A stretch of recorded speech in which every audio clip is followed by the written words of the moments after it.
Both teams came out and battled. The kids handled the elements. I thought it was a clean football game.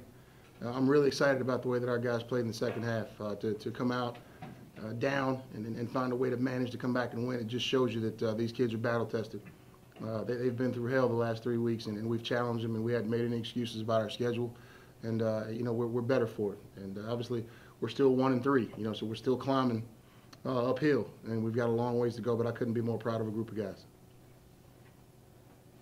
Coach, how much of a sense of what you have on your hands here did you get tonight? Well, there's still a lot, Dave, that we've got to fix. We made it tough at the end there.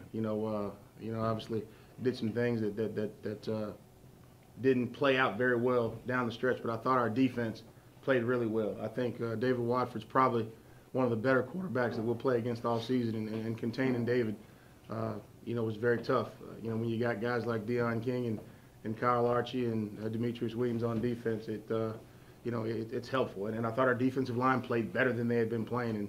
And we've been just telling the guys, hey, wait, just wait and be patient. When the competition became relative, I thought we played well offensively. It was great to see us be able to run the ball. We got the ball in Gerard's hands, and he made some plays, and Quintrell Chung made some plays, and Greg made some big throws. I think it was a third down. He scrambled and threw a rope down there to Isaac. I mean, I don't know if Aaron Sparrow's probably the last guy to make that throw in Dick Price Stadium. So I'm excited to have these guys, but we'll come back to work tomorrow knowing that we've got a bunch of work to do. To coach or any of the players, you mentioned battle tested. How hopeful was it those 3 previous losses? They were tough losses. How much did that help you in a game like this? Yeah, it definitely helped us. Our schedule was tough, so definitely we came out here with that. Coach said no excuses, so we came out and we did what we had to do. Greg? It helped us a lot. I mean, we know that we had the ability to play at a higher level and to make more plays, and today we picked it up in the second half. Gerard, your thoughts? Yeah, like Greg said, we knew we was capable of doing. We just had to put the small pieces together. A couple of times it was one part away from making a big play. So today we kind of put all that together, and we'll keep moving forward.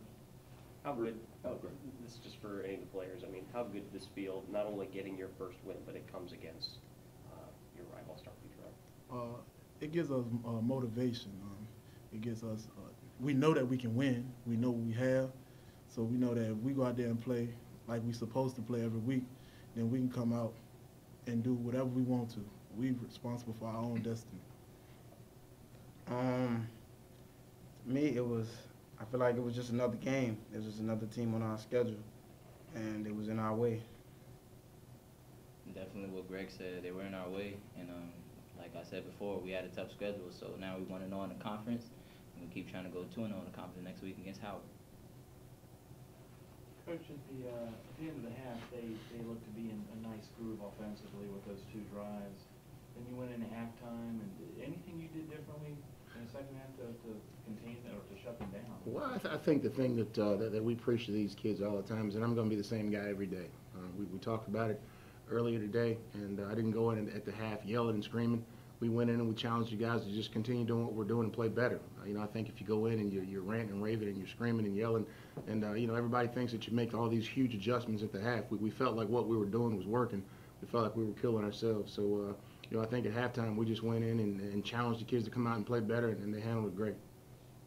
4 turnovers today, Coach, and you scored 14 points off those turnovers. This is the first time you scored points off a turnover this year. You also scored for the first time in the second half. Getting those first, how does that feel as a coach to see those things that you preached during the first 3 games actually come to life? Well, when you challenge your kids, it's amazing to see what happens. We talked last night about kind of learning from your scars, and we've been pretty scarred up the last couple of weeks, and we hadn't been able to run the ball. We hadn't been able to create turnovers. We hadn't been able to stop the run. And again, I think it was all just relative. And these kids came back and they see. I think you've got a team full of kids that really believe in each other, and I think the sky's the limit for this group. You had said earlier in the week that just because you were playing in FCS was no guarantee that things were going to go easier and so forth.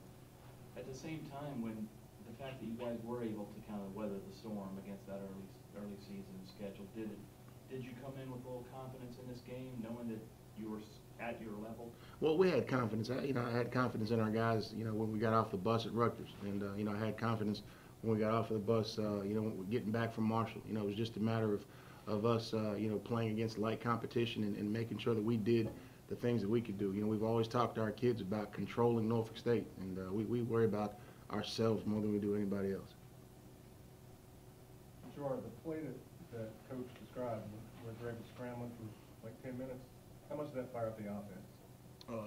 It fires up all the time when we see Greg do stuff like that. Half the time, I'll be thinking the play ready to be over, but I just know that somehow he gonna get out of it. But it fires up when you see a quarterback doing stuff like that, because it make you want to make plays just like that. You don't want the quarterback doing everything himself. So when he's doing stuff like that, I feel like it kind of motivate our offense for everybody to make plays. You see the replay with it? You don't even know how much trouble you were in.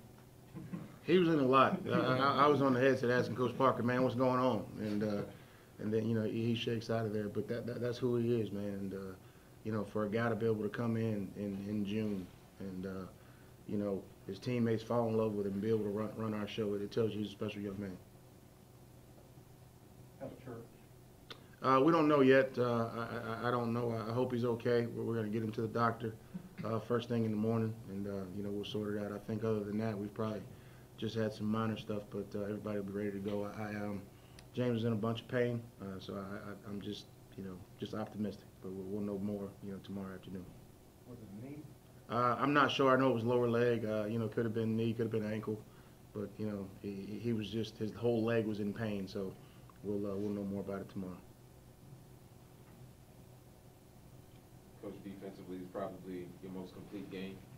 You talked about how you wanted to get the pressure with your linebackers, and your defensive line had to make some plays, and they did all of that. But tonight, how gratifying is it to see that it was from more than just the normal guys? You saw James Byers make a play. Lamonte came back.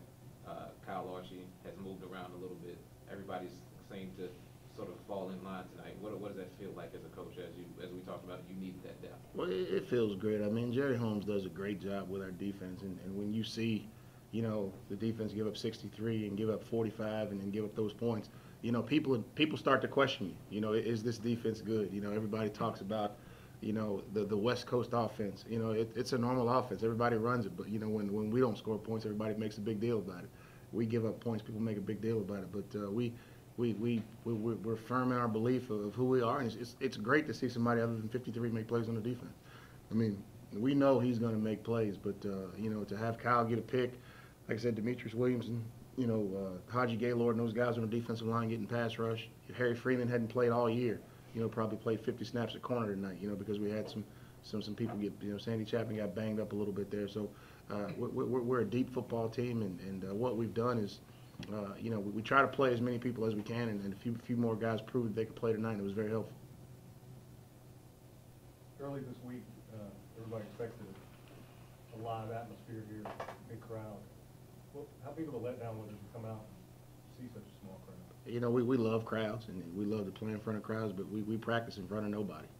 And we talk to our guys all the time about, I tell them all the time, nobody cares about you except us and your family. And we love the support, but we understand, what the weather was about. But at the end of the day, it's us, and whether it's, 50,000 at Rutgers or 500 here, we're thankful, extremely thankful to the people that came out and supported us in the rain. And I really do think that people were kind of hanging back to see whether we'd win. And I guarantee you the next time we come home, this place will be a little bit more live. Coach, why were you a little upset with Coach Maynard? I wasn't upset with Coach Maynard. It was a conversation that Coach Maynard and I probably should have had a few years ago, and we had the opportunity to have it tonight. Everybody knows what happened between our two teams years ago, and it was just a conversation that was never had. No crosswords between the two of us, and at the end, we shook hands and said, hey, see you next year. Connell's done a hell of a job, and that's my school, and I want to see those guys be successful. It was just a man-to-man conversation that the situation in Winston-Salem didn't allow us to have it 2 years ago. So we got it settled, and you probably won't hear anything about it ever again.